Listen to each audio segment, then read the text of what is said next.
వ్యవసాయం అడవి గడ్డిని ఏరుకోవడం దగ్గర్నుంచి నేటి ఆధునిక ఆహార ఉత్పత్తి వరకు సాగిన 1,00,000 సంవత్సరాల ప్రయాణం.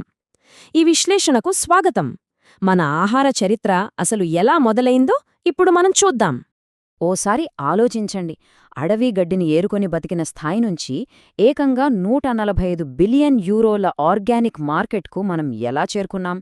కేవలం బతకడం కోసం మొదలైన ప్రయత్నాలు భారీ పారిశ్రామిక విప్లవాలుగా ఎలా మారాయో, మళ్ళీ ఇప్పుడు మనం తిరిగి ప్రకృతి వైపే ఎందుకు అడుగులు వేస్తున్నామో ఈ టైంలైన్లో మనం లోతుగా గమనిద్దాం.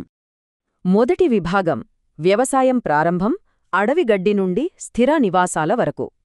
రేపటి మన ఆహారం ఎలా ఉండబోతోందో అర్థం చేసుకోవాలంటే ముందుగా గతం పేజీలు తిరగేయాల్సిందే. ఈ పరిణామక్రమం ఒక్కసారి చూడండి. 104,000 సంవత్సరాల క్రితం అడవి ధాన్యాలను సేకరించినప్పట్నుంచి క్రీస్తుపూర్వం 6,200 నాటికి చైనాలో వరి సాగు చేసే స్థాయికి ఎదిగాం. ప్రపంచవ్యాప్తంగా వేరువేరు ప్రాంతాలు సంచార జీవితం నుంచి ఒకేచోట స్థిరపడి వ్యవసాయం చేసే స్థాయికి చేరుకోవడానికి వేలాది సంవత్సరాలు పట్టింది. ఇది నిజంగా ఒక అద్భుతమైన మార్పు కదూ! ఇక్కడో ఆసక్తికరమైన విషయముంది.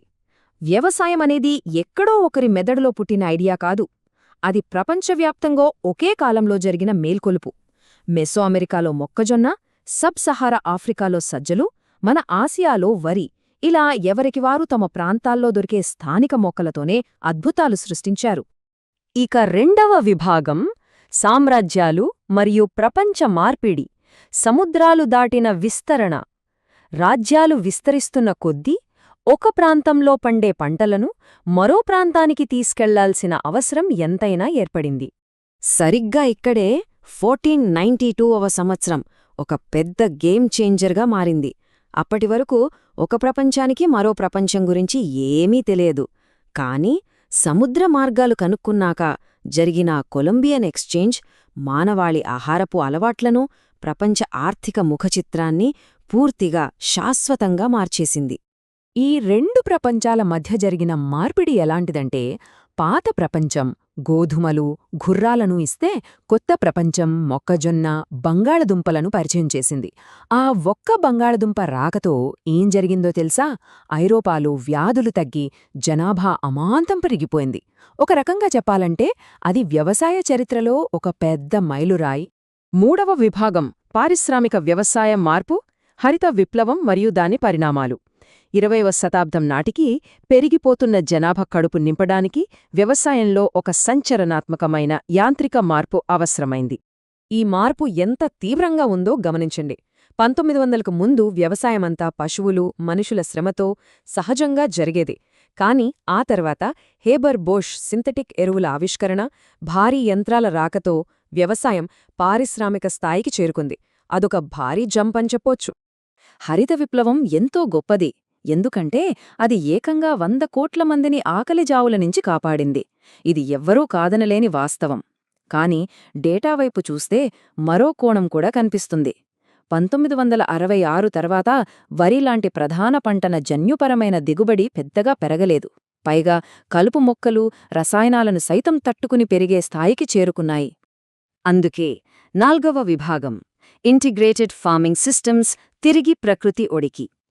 ఏకపంట సాగు విధానంలో ఎదురవుతున్న ఇబ్బందులను గమనించిన రైతులు, ముఖ్యంగా సన్నకారు రైతులు, మళ్లీ పాత పద్ధతుల వైపు, సహజ మార్గాల వైపు దృష్టి పెడుతున్నారు.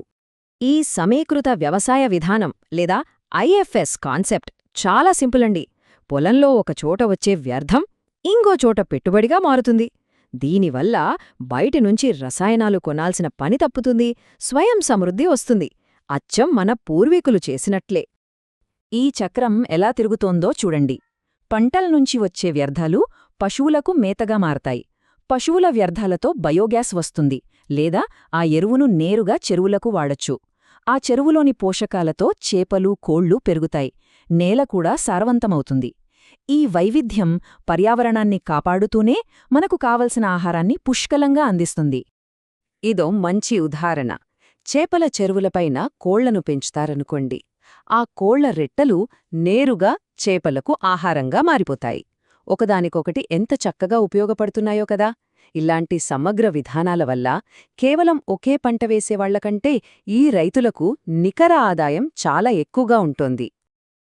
5వ విభాగం: ఆధునిక ఆర్గానిక్ ఉద్యమం, పురాతన జ్ఞానాన్ని విస్తరించడం. ఇలా రసాయనాలు వాడకుండా ప్రకృతికి దగ్గరగా వ్యవసాయం చేయడం అనేది ఇప్పుడు కేవలం చిన్న రైతులకే పరిమితం కాలేదు. ఇదొక భారీ గ్లోబల్ మూవ్మెంట్గా మారిపోయింది. ఈ నెంబర్ చూస్తే ఎవరైనా ఆశ్చర్యపోవాల్సిందే. 2024 నాటికి ప్రపంచవ్యాప్తంగా ఏకంగా 98.9 మిలియన్ హెక్టేర్ల భూమిలో సేంద్రియ లేదా ఆర్గానిక్ వ్యవసాయం జరుగుతోంది. ఈ చాట్లో అత్యంత ఆసక్తికరమైన విషయమేమిటంటే, ప్రపంచంలోని మొత్తం ఆర్గానిక్ భూమిలో సగానికి పైగా ఒక్క ఓషియానియా ప్రాంతంలోనే ఉంది. ఈ సహజ పద్ధతులను అక్కడి వారు ఎంతలా ఓన్ చేసుకున్నారో ఇది స్పష్టం చేస్తోంది. 2026 నాటి FIBL నివేదికలోని ఈ దృశ్యాలు చెబుతున్న వాస్తవం ఒకటే. ఆధునిక ప్రపంచం ఇప్పుడు చాలా వేగంగా పర్యావరణానికి మేలు చేసే ఎంతో స్థిరమైన సహజ విధానాల వైపు అడుగులు వేస్తోంది. ఇక మార్కెట్ డిమాండ్ విషయానికొస్తే అది మామూలుగా లేదు. 2024లో ప్రపంచవ్యాప్తంగా ఆర్గానిక్ ఆహారం, పానీయాల అమ్మకాలు ఏకంగా 145 బిలియన్ యూరోలకు చేరుకున్నాయి. ఆరోగ్యం, పర్యావరణం పట్ల పెరిగిన అవగాహనే దీనికి ముఖ్య కారణం. అందుకే అమెరికా, జర్మనీ లాంటి అభివృద్ధి చెందిన దేశాలతో పాటు చైనా లాంటి వేగంగా ఎదుగుతున్న ఆర్థిక వ్యవస్థలు కూడా ఇప్పుడు సుస్థిర వ్యవసాయంపై భారీగా పెట్టుబడులు పెడుతున్నాయి. లేటెస్ట్ గ్లోబల్ రిపోర్ట్స్ నొక్కి చెబుతున్న కీలకమైన పాయింట్ ఇదే. ఆర్గానిక్ పద్ధతులను మరింతగా విస్తరించాలంటే కేవలం రైతులు మారితే సరిపోదు. మొత్తం సప్లై చైన్ అంతటా ఒక బలమైన సహకారం, అలాగే భారీ పెట్టుబడులు ఎంతో అవసరం. దీంతో మనం మొదలుపెట్టిన చోటికే ఒక పూర్తి వృత్తంలా మళ్లీ వెనక్కి వచ్చాం. ఇప్పుడు మానవాళి ముందున్న అతిపెద్ద ప్రశ్న, ఆధునిక టెక్నాలజీని మన పూర్వీకుల పురాతన సమగ్ర వ్యవసాయ పద్ధతులతో అనుసంధానం చేయటమే భవిష్యత్తుకు ఏకైక మార్గమా? ముందుకు వెళ్లటమంటే మన తొలి రైతులు ఆచరించిన విధానాలను మళ్లీ కొత్తగా కనుకోవటమేనా? ఆలోచించండి.